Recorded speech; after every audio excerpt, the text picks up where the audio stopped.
Bom dia, Paulo Moura, cientista político, 17 de março de 2022. Pessoal, o assunto de hoje é, de novo, pesquisa. Já estou preparado. Vão encher de comentário aqui embaixo dizendo que vocês não acreditam em pesquisa e que eu não deveria perder tempo analisando essas pesquisas. E eu vou repetir que eu não estou preocupado com os números, eu não estou analisando pesquisa. Eu estou analisando o comportamento político e eleitoral da população brasileira, dos eleitores, com base na pesquisa.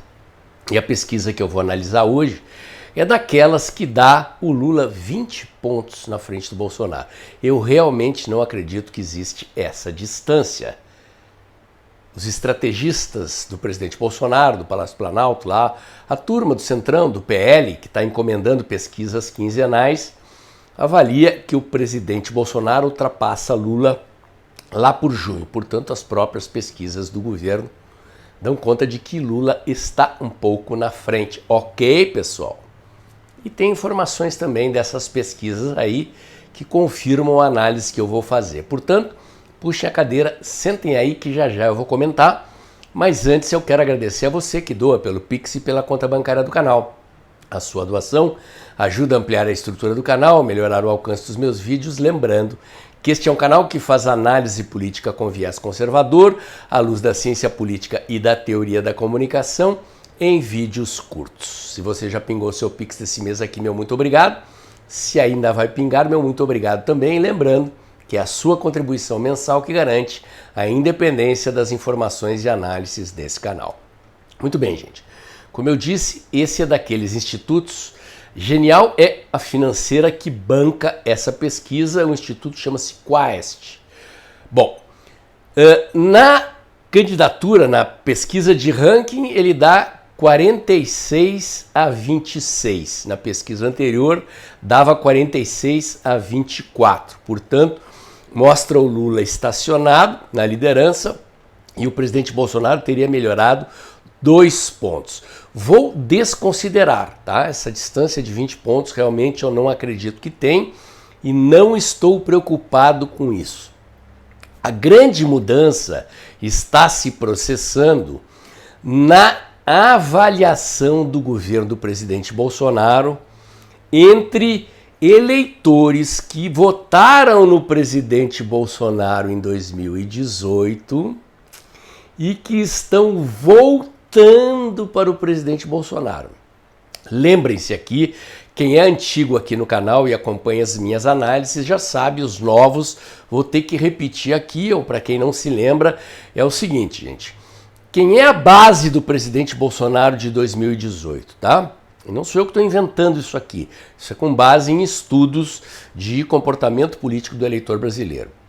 Nós somos cerca de 33% aproximadamente do que eu chamo de eleitores conservadores politizados, tá? A população brasileira é culturalmente conservadora, mas conservadora no sentido de que são pessoas que são religiosas, moralmente religiosas, são contra o aborto, contra a liberação das drogas, enfim, tem valores culturais conservadores, mas não são necessariamente politizadas.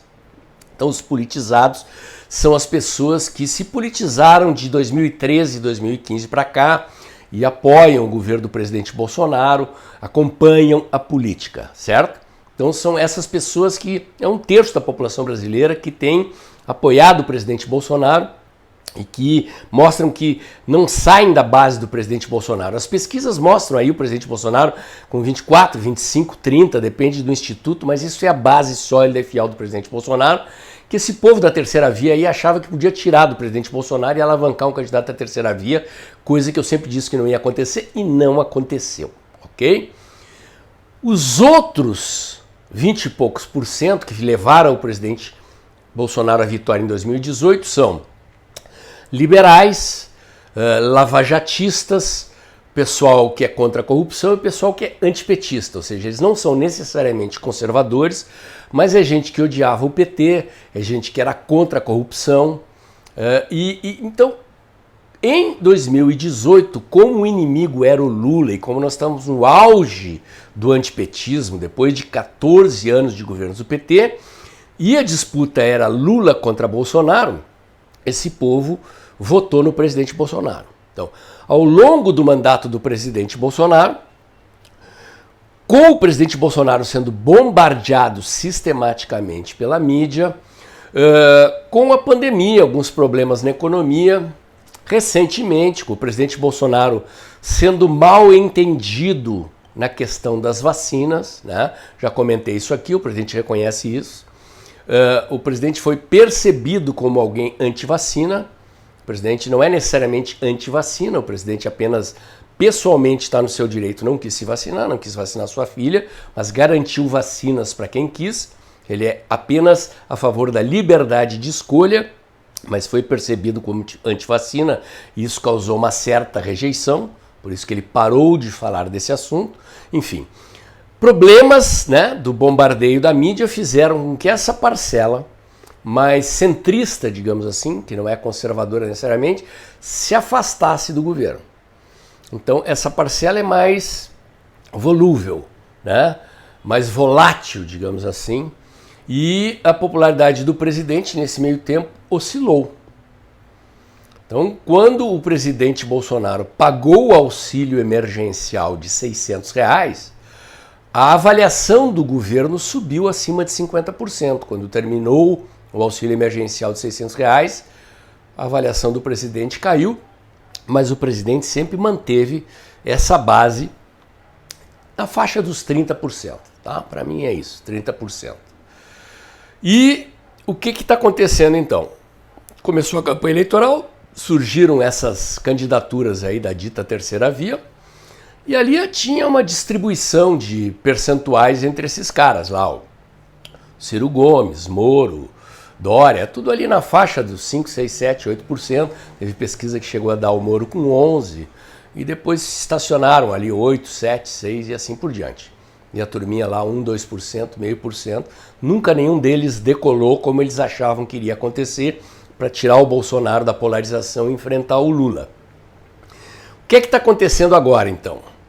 Como eu disse aqui sempre, gente, prestem atenção. O que explica a mudança de comportamento dos eleitores são fatos da conjuntura. Fatos que podem ser positivos ou negativos.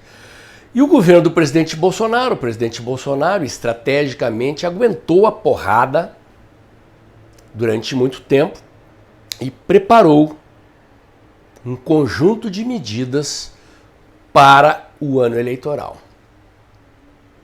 E guardou essas medidas para os meses que antecederam este momento aqui. Que medidas foram essas?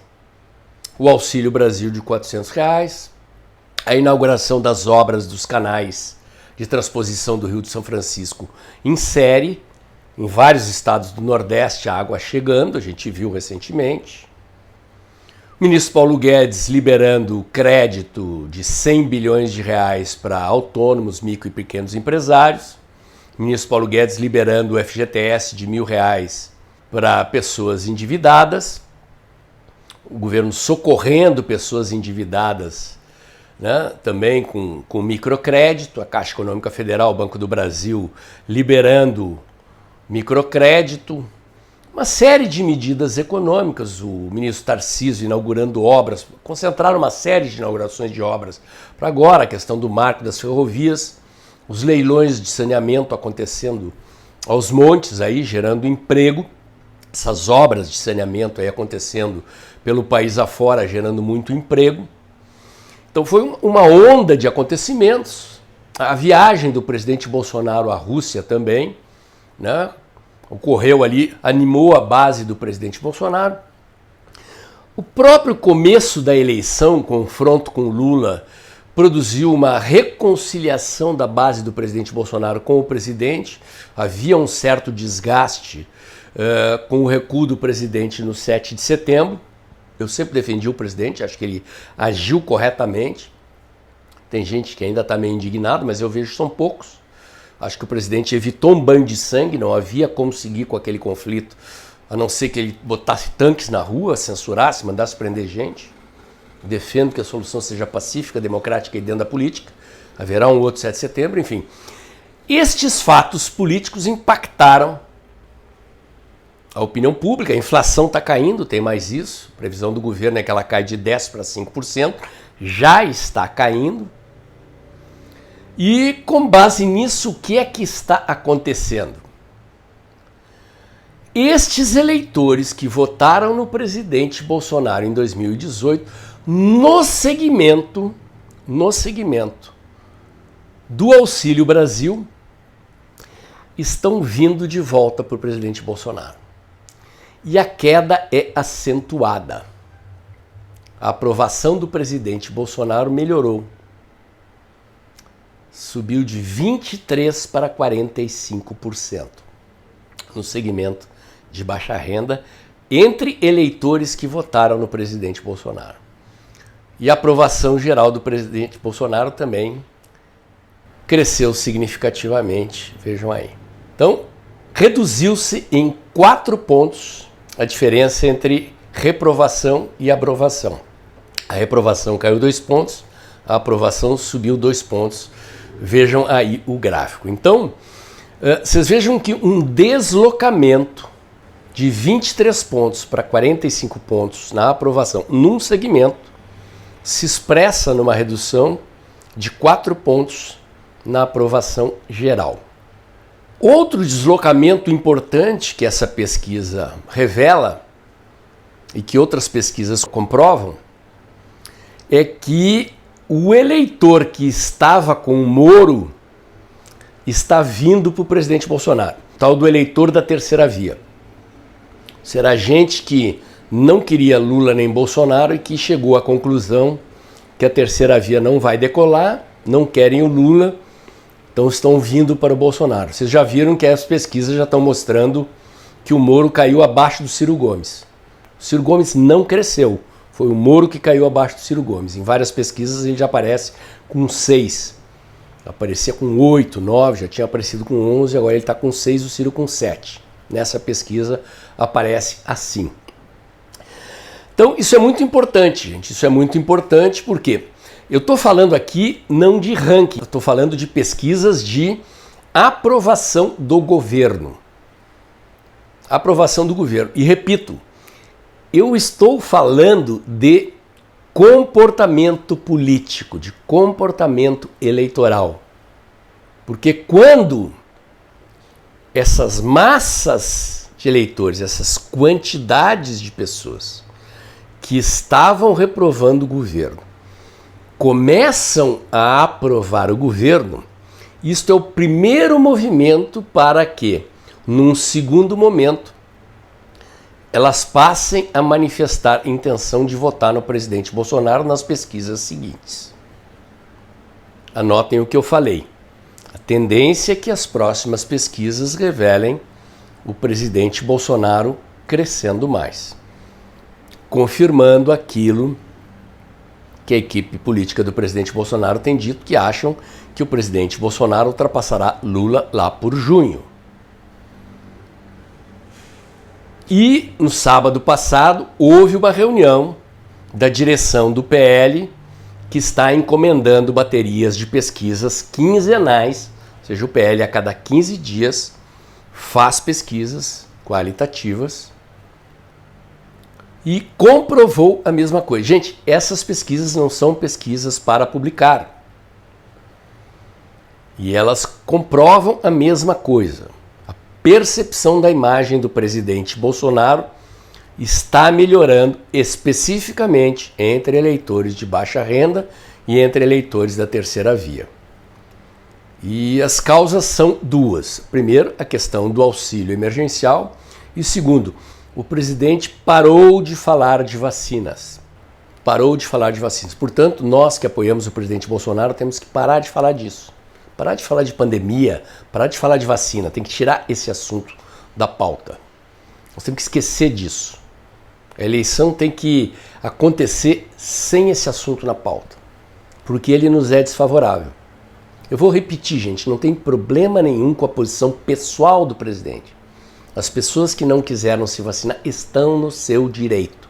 Não se trata disso. Nós defendemos a liberdade de escolha, o presidente defende a liberdade de escolha.